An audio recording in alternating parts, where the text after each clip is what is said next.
ನಮಸ್ಕಾರ ವೀಕ್ಷಕರೇ, ನೀವು ನೋಡ್ತಾ ಇದ್ದೀರಾ ಸುದ್ದಿ ದಿನ. ನಾನು ವಾಸುದೇವ್ ಮಾರ್ನಾಡ್. ಮೊದಲಿಗೆ ಹೆಡ್ಲೈನ್ಸ್. ಹೈ ವೋಲ್ಟೇಜ್ ಮ್ಯಾಚ್, ಜಿದ್ದಿನ ಕಾದಾಟದಲ್ಲಿ ಗೆದ್ದು ಬೀಗಿದ ಟೀಂ ಇಂಡಿಯಾ. ಪಾಕಿಸ್ತಾನ ನೀಡಿದ 242 ರನ್ ಗೆಲುವಿನ ಬೆನ್ನಟ್ಟಿ ಹೊಡೆದ ಭಾರತ. ಚರಿತ್ರೆಗೆ ಸಾಕ್ಷಿಯಾದ ದುಬೈ ಅಂತಾರಾಷ್ಟ್ರೀಯ ಸ್ಟೇಡಿಯಂ. ಪಾಕಿಸ್ತಾನದ ವಿರುದ್ಧ ಕೊಹ್ಲಿ ವಿರಾಟ್ ಪ್ರದರ್ಶನ. 51ನೇ ಭರ್ಜರಿ ಶತಕ ಸಿಡಿಸಿದ ವಿರಾಟ್ ಕೊಹ್ಲಿ. ಏಕದಿನದಲ್ಲಿ 14,000 ರನ್ ಪೂರೈಸಿದ ಎರಡನೇ ಭಾರತೀಯ ಎನಿಸಿದ ಕೊಹ್ಲಿ.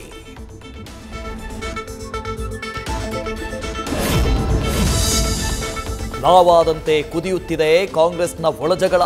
ಕೆಪಿಸಿಸಿ ಪಟ್ಟಕ್ಕಾಗಿ ಕದನ ಪಟ್ಟು ಸಡಿಲಿಸದ ದಲಿತ ಸಚಿವರು. ಇದೇ ಹೊತ್ತಲ್ಲೇ ಪರಂಬಾಯಲ್ಲಿ ರಾಜೀನಾಮೆ ಬಾಂಬ್, ಹಸ್ತದಲ್ಲಿ ಅಲ್ಲೋಲ ಕಲ್ಲೋಲ.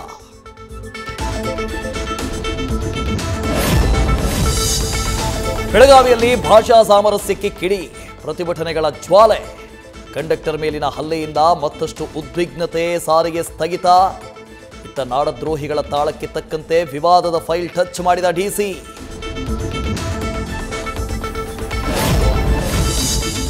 ಅನ್ನ ಕೊಟ್ಟ ಊರನ್ನೇ ಮರೆತ ರಶ್ಮಿಕಾಗೆ ಮಾದರಿಯಾದ ನಿತ್ಯಾ ಮೆನನ್. ಮೈನಾ ಬಿಡಗಿ ನಿತ್ಯಾಗೆ ನಿತ್ಯವೂ ಕನ್ನಡ, ಕರ್ನಾಟಕದ್ದೇ ಜಪ. ನಾನೆಲ್ಲೇ ಇದ್ರೂ ಬೆಂಗಳೂರೇ ಬೆಸ್ಟ್ ಎಂದ ನಿತ್ಯಾ ಮೆನನ್.